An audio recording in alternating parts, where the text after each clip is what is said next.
Welcome back to HPP, the podcast that covers college basketball and the NBA draft inside and out. And I am Rich Harris, and thank you for joining us again. Today, we're going to do another special episode, another round of 3 interviews. Normally, we would be doing our normal format, the college notebook and, the draft stock report and stuff like that. However, we've just had been fortunate to hear back from a lot of players and schools. And they're available for interviews, so we're going to do those interviews while we can. So we're starting a series of interviews of what we're going to be calling Hidden Gems. And most of these players are mid-majors. However, this group features one non-mid-major player, Quincy Olivari, who actually plays for Xavier in the Power 6 conference of the Big East. And we will also be talking to great Osobor, forward for Utah State, who's first place in the Mountain West. And lastly, we will be talking to St. Thomas of Northern Colorado, which is tied for second place in the Big Sky. Now, what do these 3 hidden gems have in common? They are either leading their conference in scoring or darn close to leading their conference in scoring. Also, all 3 are Player of the Year candidates in their conference. So, we're going to begin with Quincy Olivari. I spoke to Quincy a few days ago, just before they played Providence, which was a big game for Xavier. So we'll start with that interview. Our first guest today is Xavier guard Quincy Olivari, a 2-time All-CUSA selection who currently ranks second in the Big East in scoring with 19.1 points per game. Quincy also ranks in the top 10 of the Big East for steals per game at 1.4 plus minus. Oh, I know that. Why they don't say out of the city? There's more. They're plus minus at 10.0, which is excellent. Free throw percentage at 82.4 and 3-point percentage at 44.3. And not only is that top 10, I think that leads the Big East, but it's also top 5 in the country. So woo! There you go. And I got some more numbers down the road later on in the interview that are going to excite you too, that are off the charts. But anyway, let's talk about how we met. And, so I started talking to you this past summer after I interviewed a former teammate, Max Fielder, who played at Rice with you. And when watching Max on film, and Max is an excellent passer, especially from the elbow and in the mid post or the high post. And I couldn't help but notice that all of his assists were going to you. So I was like, who is this guy?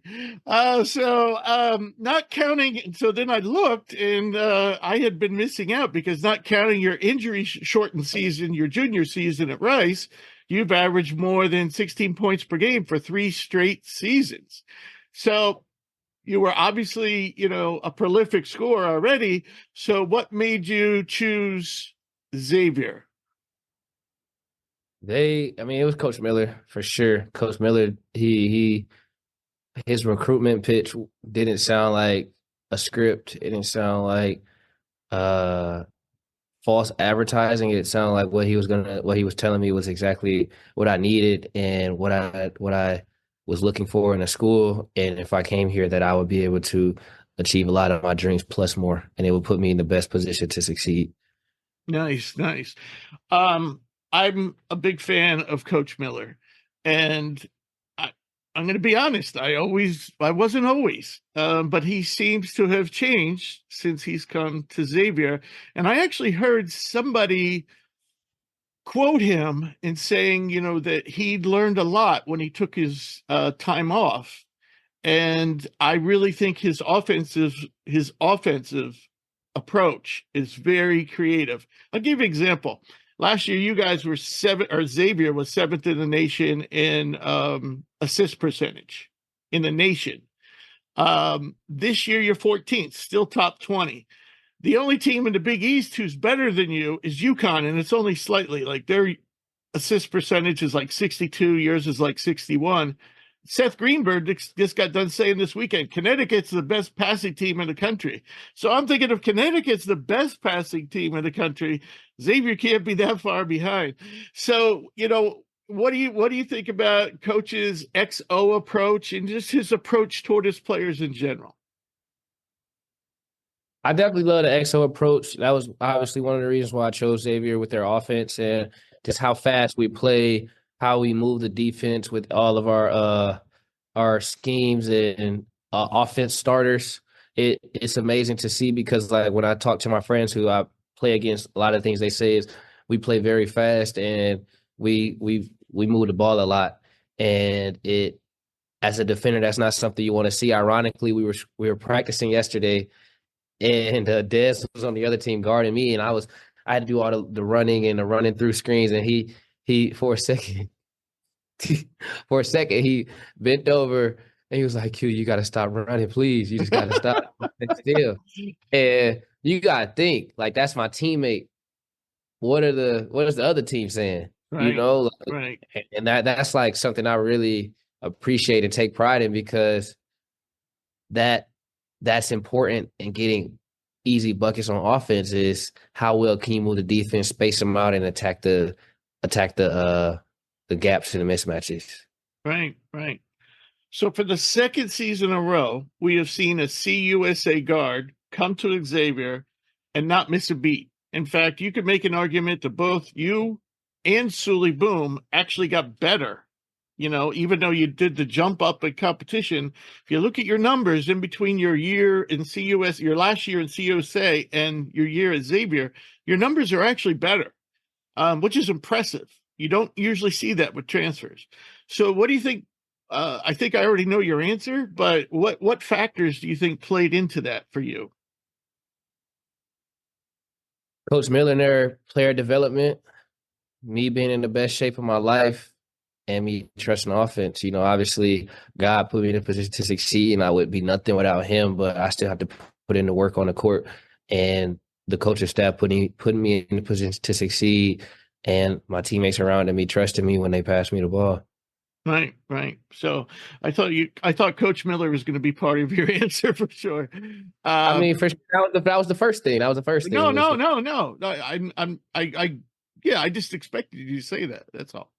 All right. So now I'm going to roll off some synergy numbers, your synergy numbers. All right. You rank 94th percentile in overall points per possession. All right. So that's all of Division I. You're in the 94th percentile. 95th as a jump shooter, 97th as shooting off the dribble, and 94th for scoring off handoffs. That's elite numbers. So shooting is where you excel. What aspect of your game do you think goes underappreciated? My rebounding. Yeah. You're averaging about 5.3 a game? 5, I think. Yeah, my career high, I think, is 13. Nice. I really love to rebound the ball and push it out in transition, but I don't think enough people talk about my rebounding. All right. All right. It's good answer. Good answer. What do you think is the next piece of your development as a player? Because obviously you're still improving.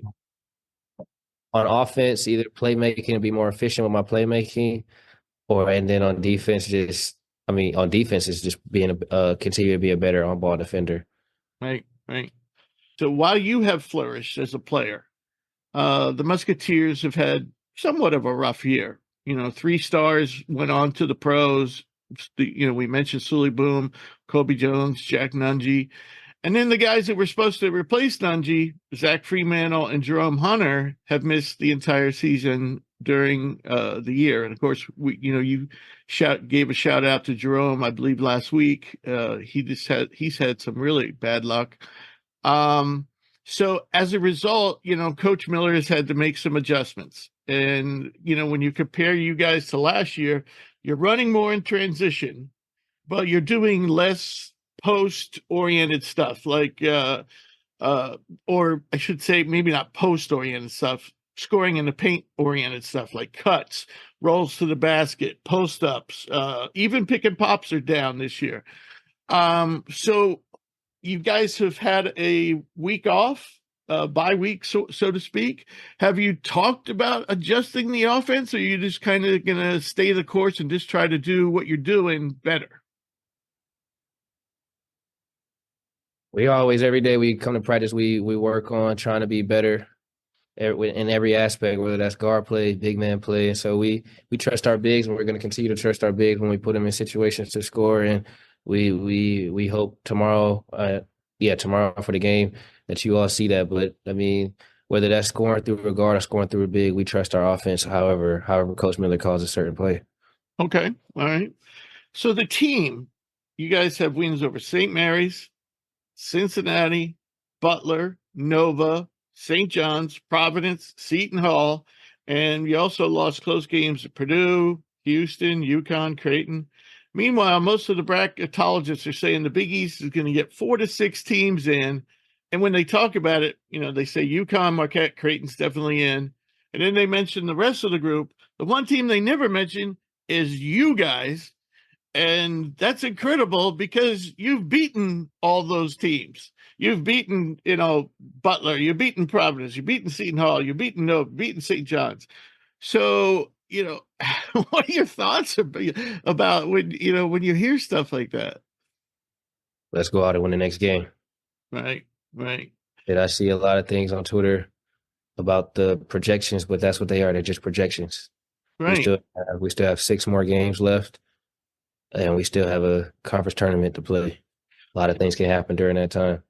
So do you guys, as a team and the coaches, do you talk about that much, or do you just? Yeah, we believe. You're just more focusing on winning. You're not like saying if we win this game, if we win that game, then we go out and win as many games as we can. Everything else will handle itself, because you got to think we still only 5th in the Big East. We tied for 5th, and you talking about we're gonna get 4 to 6. Right. We 5th.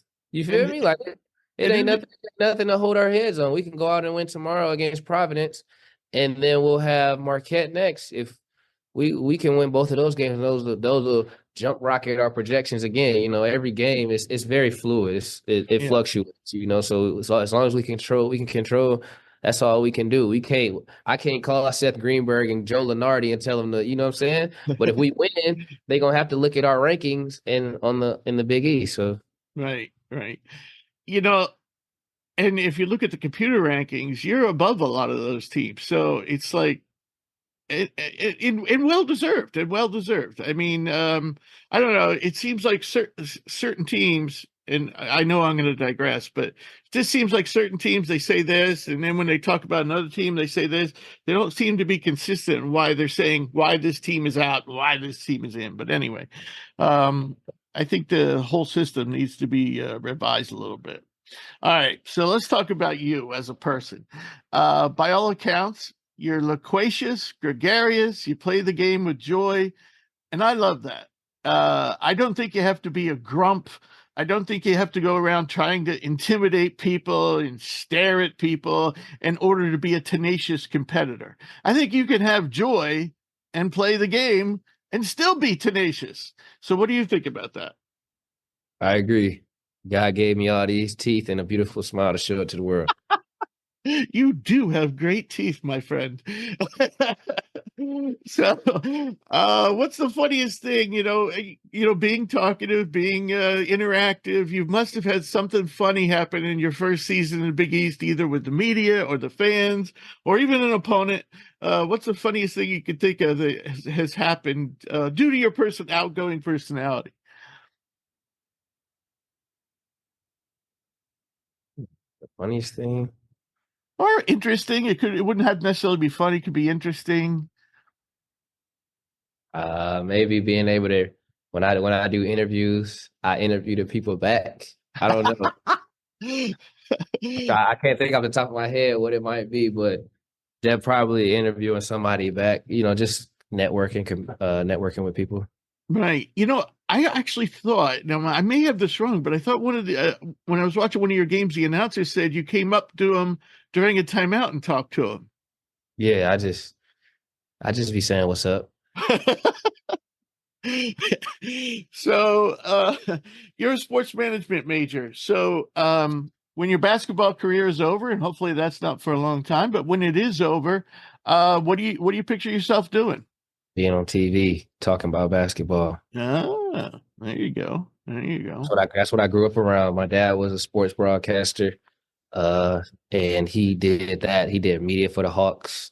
He did radio for the Hawks. He had a radio show. He did sports. He did high school sports for GPB, Georgia Public Broadcasting back in Georgia. That was Channel 8, and then watching him do that and then just being around sports and watching a lot of TV, watching a lot of basketball games, being at games. Like I feel like I could commentate a game. I feel like I could broadcast a game. I could be a sideline reporter, or I could be like what Shaq, Chuck, and Kenny do. I feel like I could do that. That type of stuff is what I enjoy to do.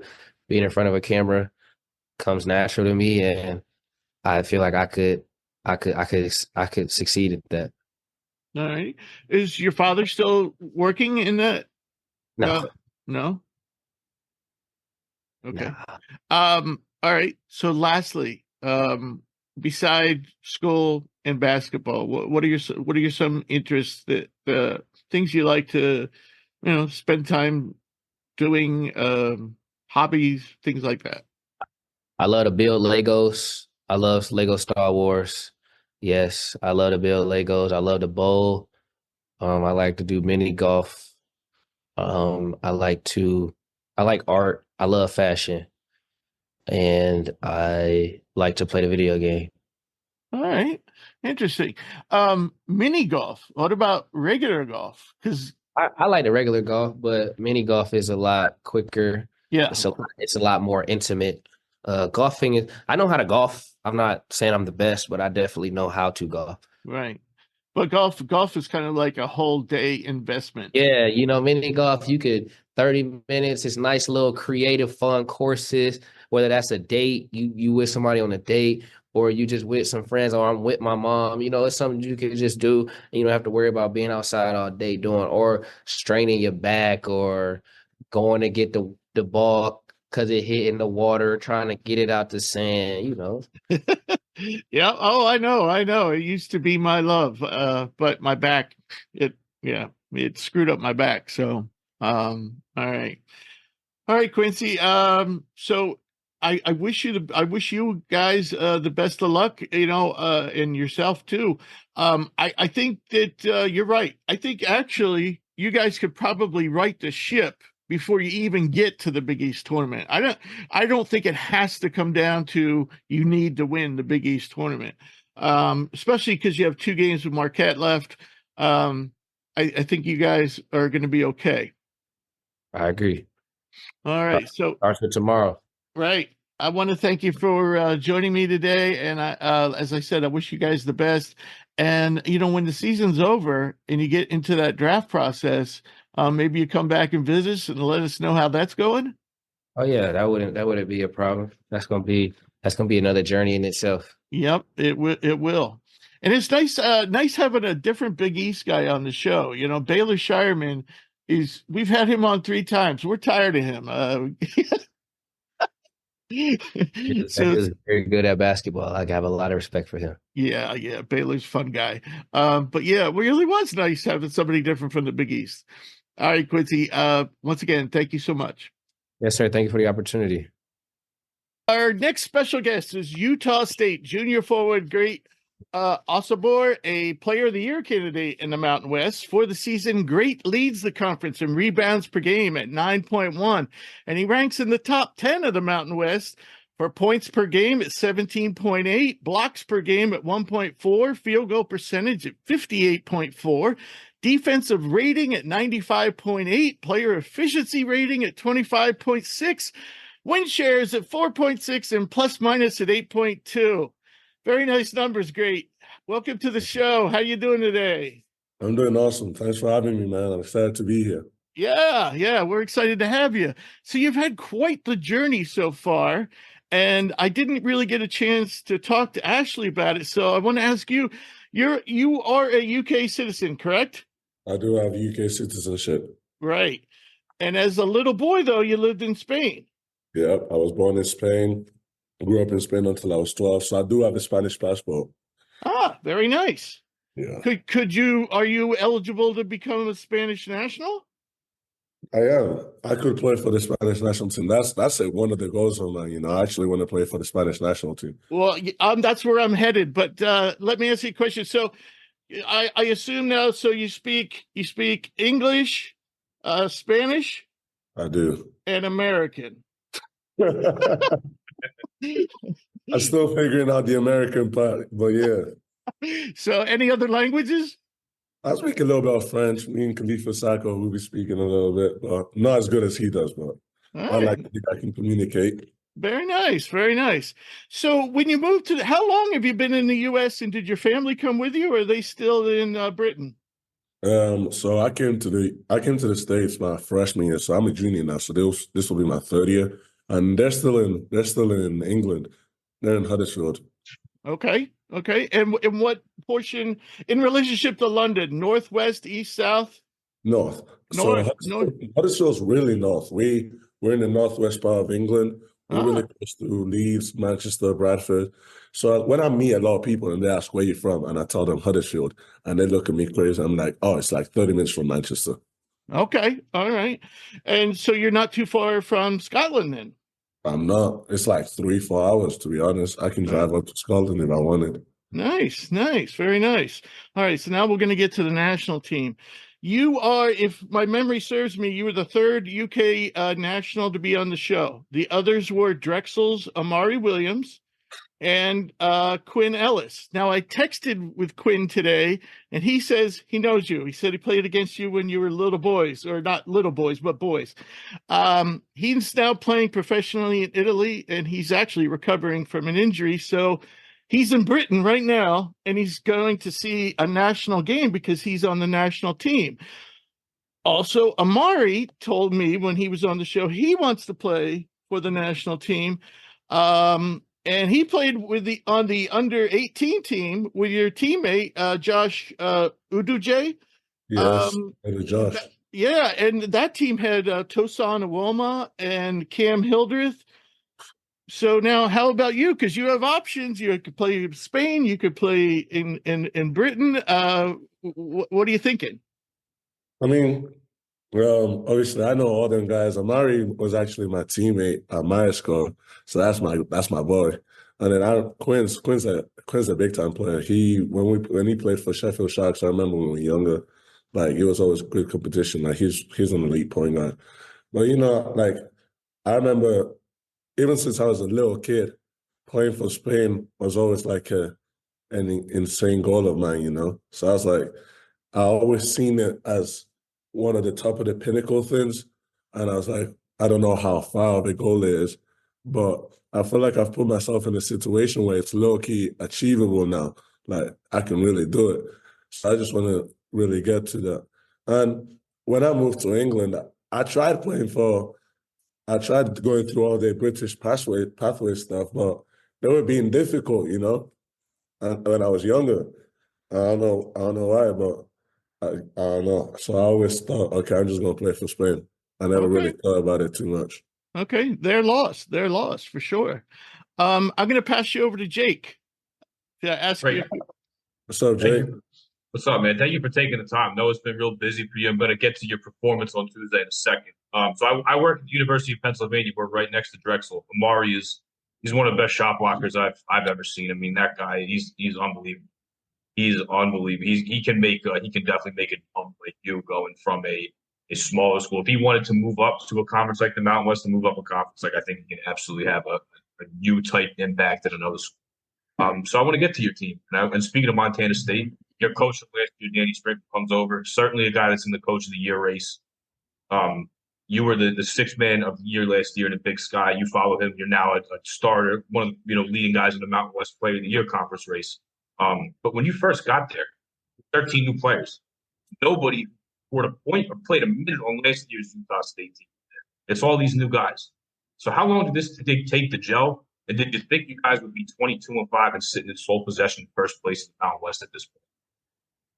Man, I remember when we all came here in the summer, I first got here, we didn't know nothing. I didn't know no one apart from me and DV. And we were in there like, bro, this is wild. Like, with 13 new guys, with no returning, no points, no nothing. So I was like, we just need to figure it out as it goes, you know? And then we had, obviously, I'm familiar with Coach Sprinkle's summer practices and stuff. Summers are hard with Coach Sprinkle, you know? So summers are already hard on top of us being new. We're like, okay, this might be tough. But we got to our first scrimmage. We did decent in the scrimmage. And then we played at Bradley. Lost in overtime. And I was like, okay, you know, we might actually be decent now. We just need to figure out some stuff.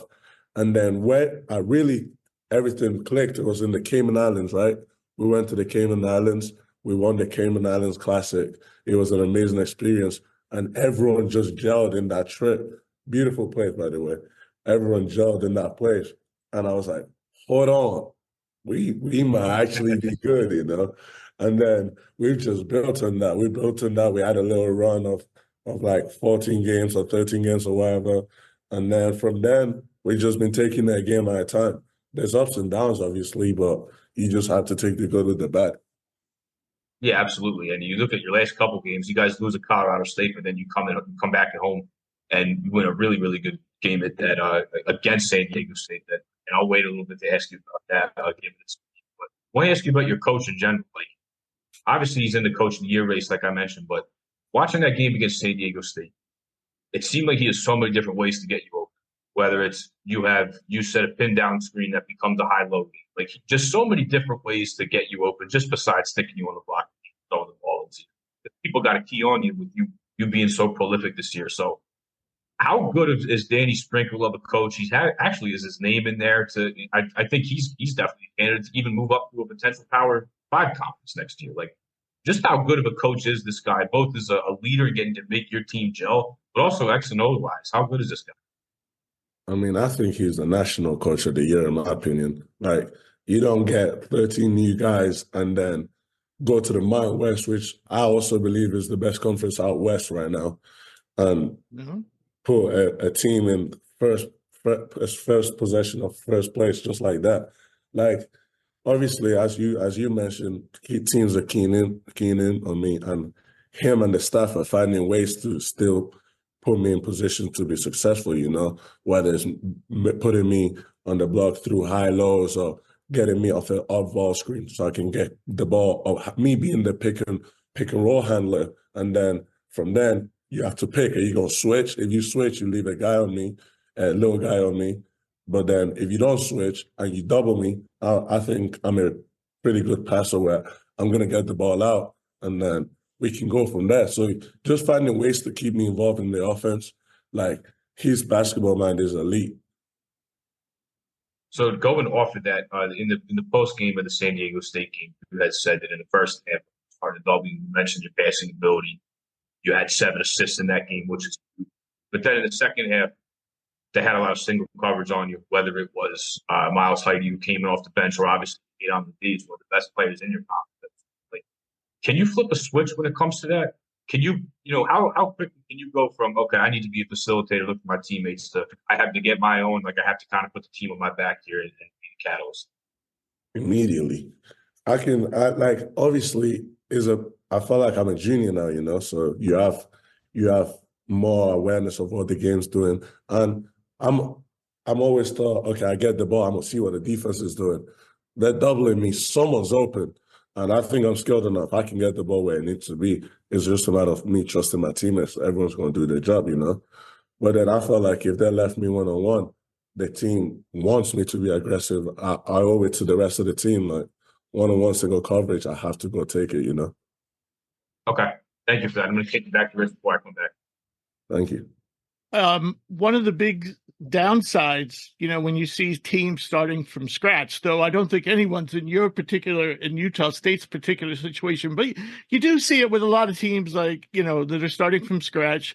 They lack a deep bench. And I think it could be argued that you guys really only go 7 deep. I know there's some guys, but, on a consistent basis, you, Darius Brown, and Ian Martinez, 2 very talented guards, are logging big minutes, the 3 of you.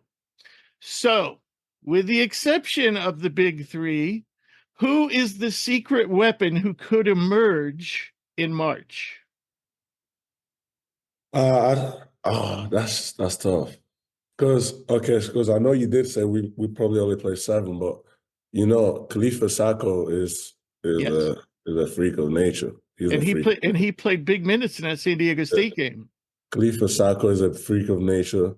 Now, you talked about it. Josh Aduje played with Amari Williams, played at Coastal Carolina. He's done it before. He's proven at the D1 level. He's an elite scorer. Obviously, he's in a slightly different role now because he's coming off the bench. But he can go off, as you can see against Wyoming. He went off quick, easily. And then my freshman, Carson Templin, he didn't play last game, but he's he's full of energy. He comes in, he's gonna make something happen. So obviously he's a freshman, so there's ups and downs. I was there, but he's gonna bring something to the team. So we have guys, but yeah, I'm really excited about how every other game we have guys who can step up. Okay, well, that's great. I mean, you brought up 3 secret weapons. Mm-hmm. No, I don't know if Sacco's a secret anymore, but Khalifa is not speaking no more. All right. So you this season have flourished, in the post, be it high or low post, on cuts, pick and roll, and you can play on both ends of the pick and roll. On the season, according to Synergy, you've made 35% of your jumpers, but you only have 20 attempts.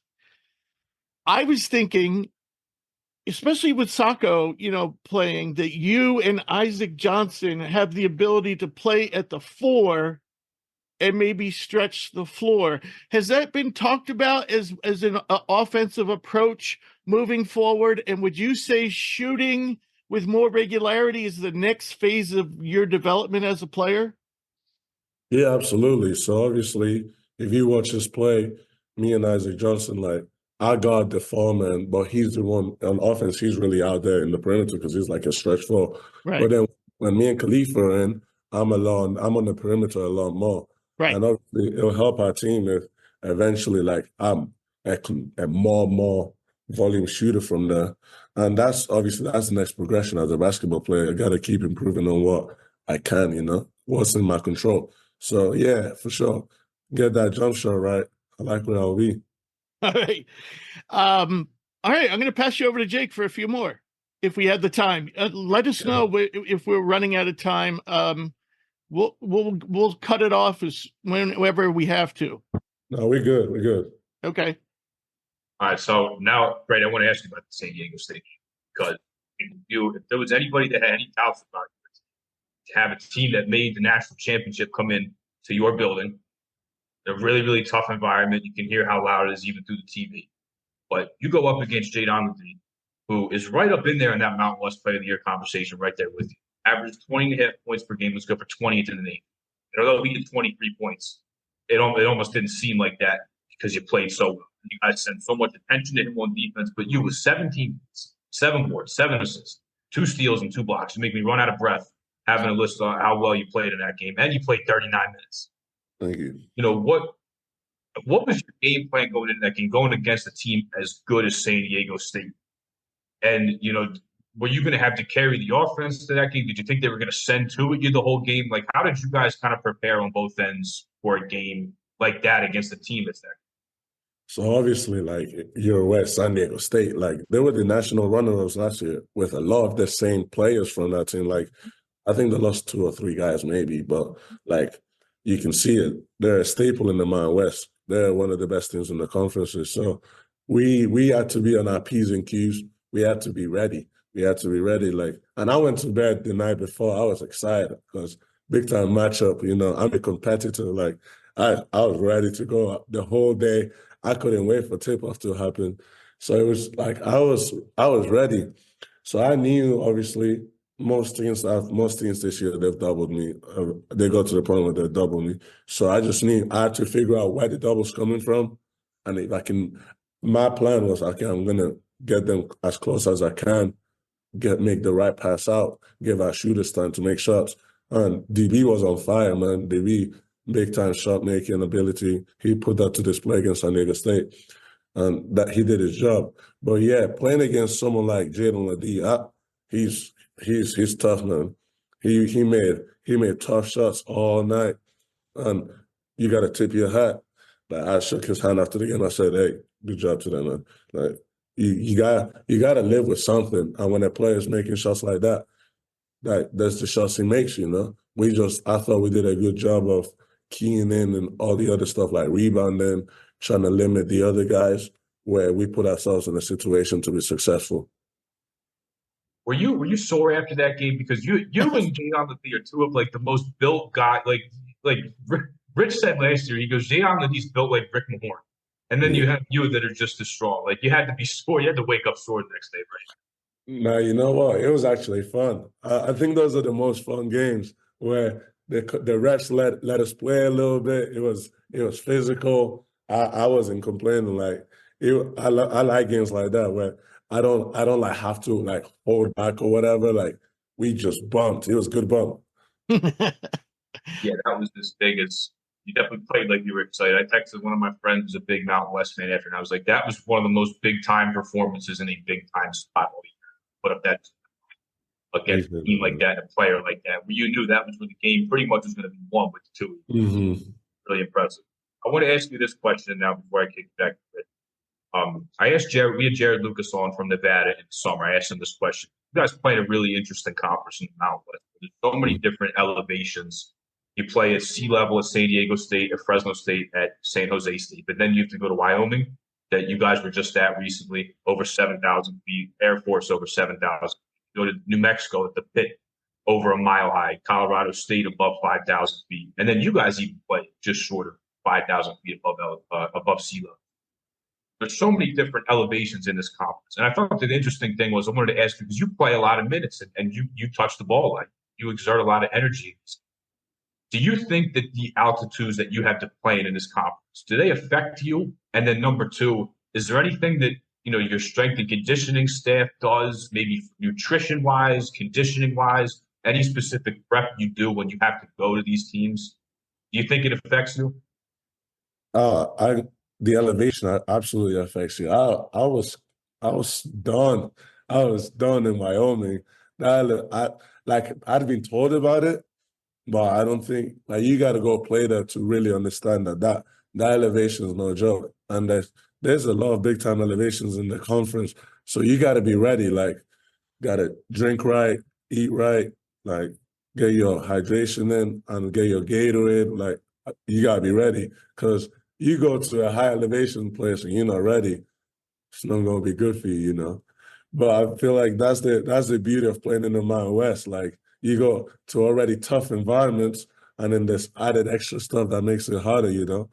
But I like challenging myself, you know. So I didn't mind. Okay, nice. And I figured you would say that, even though you played at Montana State, I'm sure you go to Northern Colorado, Northern Arizona. Like, NAU. Yeah, a bunch of high elevations as well. Really? But I always think that's interesting, because there's not really another conference, maybe besides the Big Sky, where you can replicate that type. Thank you for that. Thank you for your time. Good luck with everything. I'm going to kick you back to Rich. Appreciate you, man. Thank you. All right, great. We have a couple of quick personal questions, then we'll let you go. Basically, you know, you seem to be a very talkative, fun-loving guy. What are you like off the court? What are some of your interests? What's your major? I'm a criminology major. Ah. Yeah. I don't know, you know, I didn't know what I wanted to do, but I wanted to do something I was interested in, and I'm really interested in like the whole criminal justice aspect of things. And what are some of your interests? You know, like for fun, relaxation. Well, I watch a lot of football. Oh, what you guys call soccer. No, I know what you meant. Okay, I watch a lot of football. I'm a Real Madrid fan, so I watch a lot of that. Play some video games. We play a lot of video games that what we call the icebox. It's a good time, just chill. Because obviously we're doing a lot of stuff on a daily basis, so I like to just chill. All righty. Amari's favorite team is Nottingham. I know it's not a good team. Aren't they on the rise though? Aren't they a little bit on the rise? I mean, I guess, but Yeah. no. All right. So that was actually going to be my next question. Who's your favorite football club? But so I got two more, or I got just one more for you, and then I'm going to let you go. How many bad jokes do you hear about your name? A lot. A lot. You know, and it's crazy because like every time I hear one, I'm like, okay, like I've heard this one before because they're not original. Like at some point, like I'm 21 now. I've lived with my name for 21 years, so I've heard all of them. It is what it is. Yes, it's great. Oops, I did it. Well, see, I'm known for my bad jokes, so I had to do it. I had to do it, my friend. All right. Well, it was a pleasure talking to you today. I really wish you, and I'm sure Jake does too, you and the team the best for the rest of the season. And we'd love to have you come back and visit us in the future. And for sure. I'd love to be back. Pete, thank you for having me, man. Yeah, it was fun, man. Thank you. Our next guest is Northern Colorado forward / wing St. Thomas, who is one of the leading candidates for Player of the Year in the Big Sky Conference. This season, the 6'7" junior ranks in the top 10 of the Big Sky in numerous categories, including points per game at 19.8, rebounds per game at 9.8, assists per game at 3.7, steals per game at 1.7, blocks per game at 0.93, field goal percentage at 46.7, free throw percentage at 86.4, player efficiency rating, win shares, and plus minus. So many numbers, I ran out of energy. So welcome to the show. How you doing? I'm good, man. Thanks for having me. Yeah. You know, the first ever interview I did at Hoops Prospects was with a UNC Bear, and that was Jonah Radbaugh. He was before your time. Yeah. Jonah's playing professionally in Europe. We still talk now and again. You started your career at Loyola Chicago in the A10, and you're originally from Omaha, Nebraska. So what made you decide to attend Northern Colorado? Basically just when I entered the portal, the whole decision was like I just wanted to go somewhere that I felt comfortable and kind of felt back like I was at home because I was like, Loyola Chicago's in the city, and kind of just I got out of myself and I didn't know who like I was outside of basketball. And so I just wanted to go to a school where I know I was going to surround myself around people that had culture still, and basically just a coaching staff that was kind of approachable and I can come to and talk to every day. And if like I had a bad day, they understand and I could just talk that out with them. Right. I believe your senior season, you won in high school, you won your state championship and were Player of the Year in Nebraska. Yes. Do you ever cross paths with Baylor Shireman? I played him a couple times in some open runs because he's a lot older than me. Right. But yeah, I played him in some open runs in Omaha before. But yeah, that dude's really talented, man, and he's having a great year. He is a good friend of the show. He currently holds the record for most appearances at 3.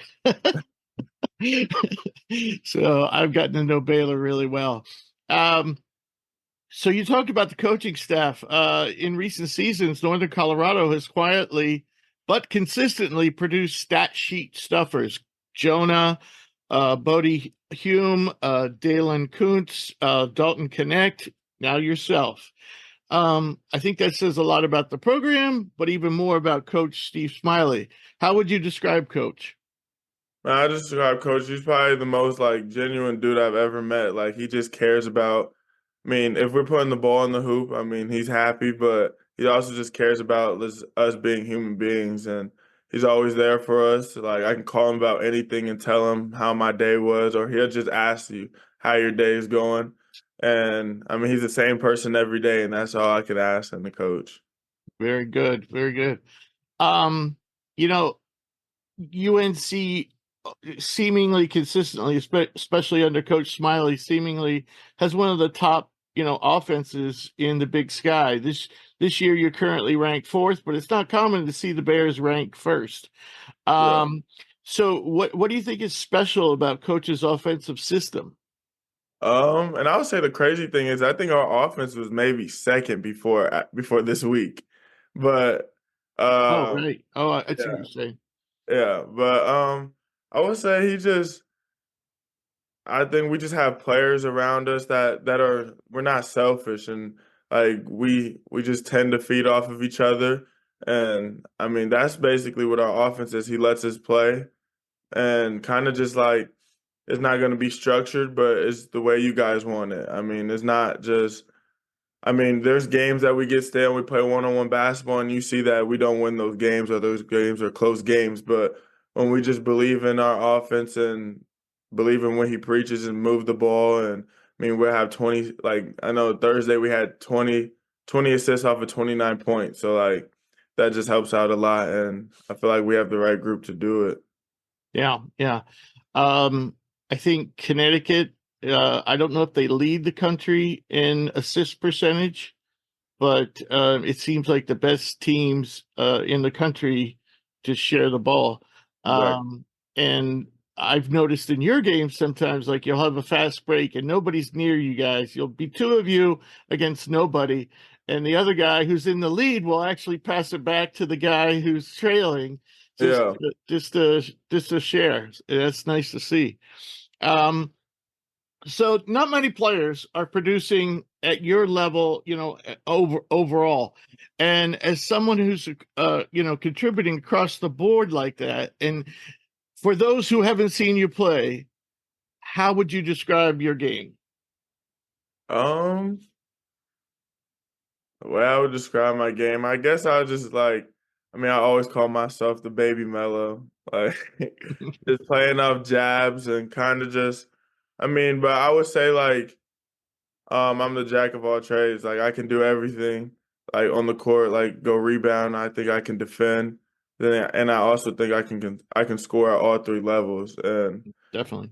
yeah, but I really take on like what I say like, I went to Loyola Chicago, so defense is really like really something that I'm big on now, and like I feel like I actually have a lot of defense in my game that's probably like somebody would think it's a flaw.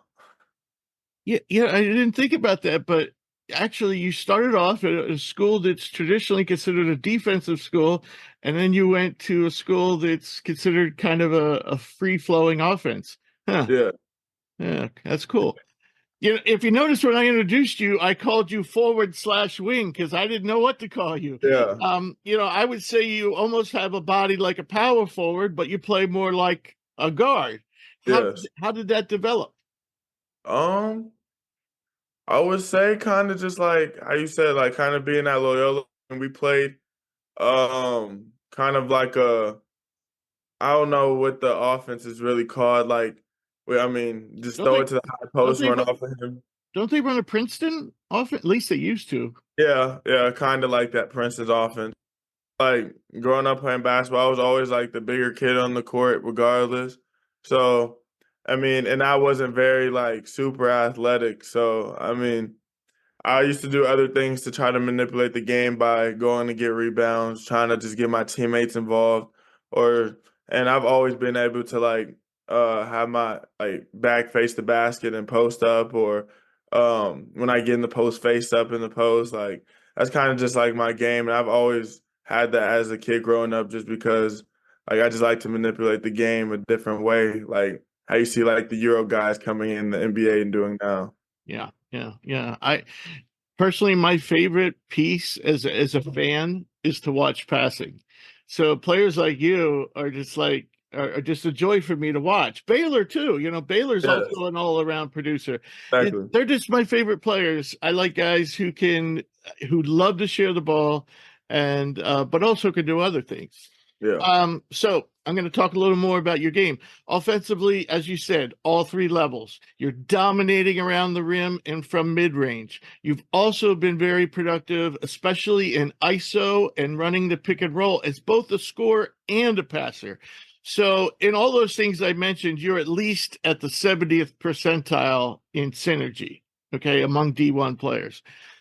Defensively, you've been a monster on the boards. You ranked 20th nationally in rebounding percentage. I think you're even higher for total rebounds. And you also rank 4th in the Big Sky for steals per game. So what part of your game are you most pleased with, and what is the next phase of your development? I would say I wouldn't say I'm pleased, but I'm happy with like the rebounding. I mean, I told Smiley I wanted to average 10 rebounds this year. That was like my goal. And you're And right there. I mean, I'm right there, and I've been there before, and it just fluctuates each game. But I mean, that was my goal, is to average 10 rebounds this game, or not this year. And I guess something I would want to improve. I'd say one thing that was shocking to me is actually like I'm 4th in the league in steals. That's kind of crazy to hear. And somebody actually told me that stat kind of maybe 2 weeks ago, and I was like, I didn't even know that. That was kind of crazy. Um, and I would say the most one that I need to develop is probably just keep developing my defense and prove that I can guard at because I think I can guard from the 5 to the 1. So just keep proving that I can keep guarding and just working on that. Right. On Twitter, I'm not on there very much, but about a month ago, there's a Sports Reference has a thing where you can actually pick different categories.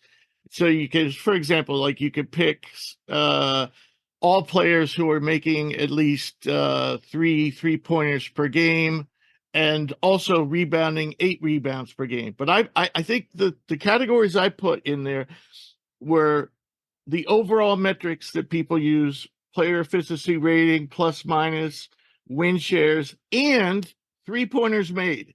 So you had to have a certain limit in each of them. For what I put in, 25 players showed up in the whole country. You were one of them. And so that's definitely, I mean, well, actually, it's probably more than a month ago. So that made me want to really, that drew my interest to you. But I mean, your overall productivity, I'm not just, propping you up. You deserve it. All the flowers you can get this season. It's been tremendous. What do you think the jump has been? I mean, obviously you're playing more minutes per game, but what do you think has been the reason for, you're also more efficient than you were at Loyola. It's not just your overall numbers. Your efficiency has proved. So what do you think the key has been? Well, I would say, I mean, a lot of people don't know this, but I just started coming out with it now. Like, I left Loyola because of mental health reasons, and kind of just like what I told you, like I kind of lost myself and didn't know my Right. identity. So I kind of left like in the middle of my year. Like, I only played 10 games in my sophomore year, and kind of went home and kind of just took a break from basketball for like a month, and then got back in the gym with my trainer, Adam Barnes, and kind of just found the love for the game again, and kind of just found other things that why I think I'm important, why I'm supposed to be here. And I mean, I found the boundaries between separating myself from basketball and out and off the court. So kind of just find that balance, and like I said, finding a school where coaches are approachable and I could talk to them about whatever, how I'm feeling, and they're actually understanding and listening to me, and just playing with a good mindset I feel like that's everything. I mean, I feel like I've always had it on the court, and it's just been my mind that, I mean, the whole game is a mental game to me. And I mean, if my mind's good, I think I'm going to perform well on the court as well. Do you mind if we talk about that a little more? Because I wasn't aware of it. Yeah. and he'll probably kill me if he ever, but he doesn't listen to the show. But my son, when he Yes. went, he was your age, actually. He was his junior year. He went to Sweden Yes. for a semester. And he was in the middle of the biggest city in Sweden. I forget what that I got is, but he got very depressed. Wasn't going to class, wasn't leaving his room. I think going to a city, city is for certain type of people, and I wonder how much that played a role into, into what happened with you.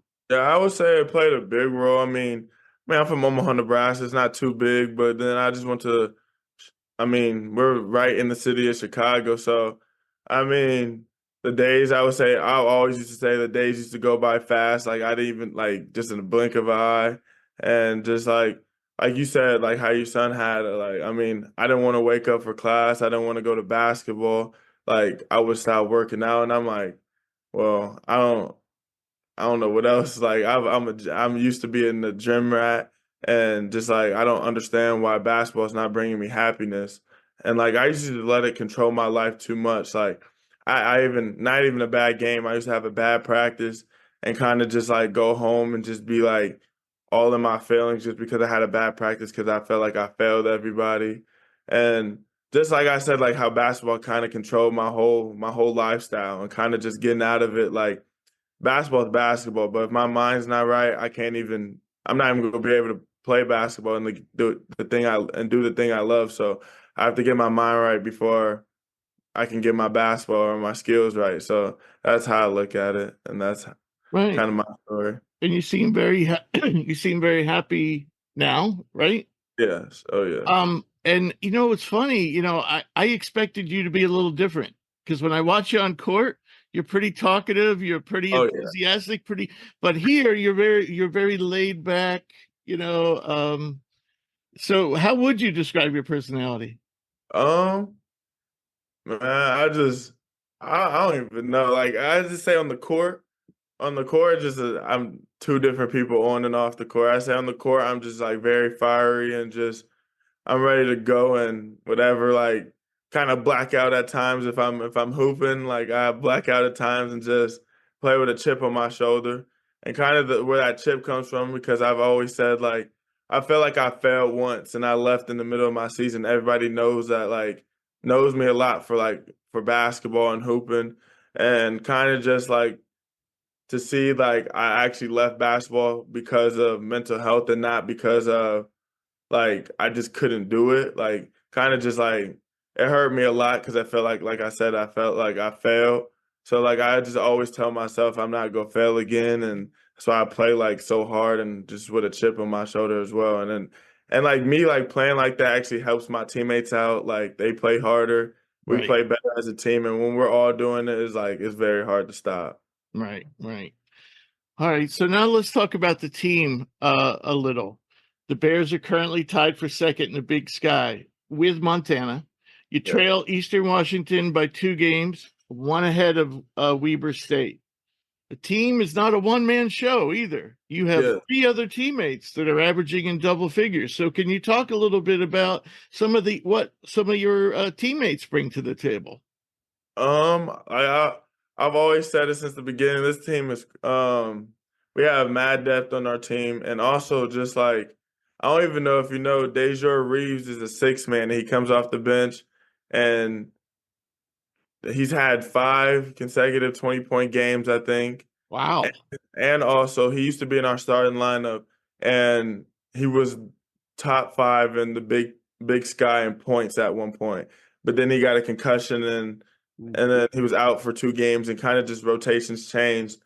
And just like the mindset he has, like the unselfishness that he has, like he doesn't mind coming off the bench. Like coach asked him to like, do you want to start again? And he's just like, I mean, I coming off the bench is fine with me. And like he's like Zach deserves it because I mean Zach Block, I mean he just guards the best player, the best guard the whole game, runs around, and I mean he's probably the smallest guy on the court and just sticks his nose in everything. And I I said this in our media day the other day. I think he definitely has the most nosebleeds in the nation this year. I think he broke his nose maybe twice. Oh Yeah. my gosh. But I mean, that's just kind of like Yeah. the culture we have around this team. Like they don't care if they get hit or injured. They're still gonna play.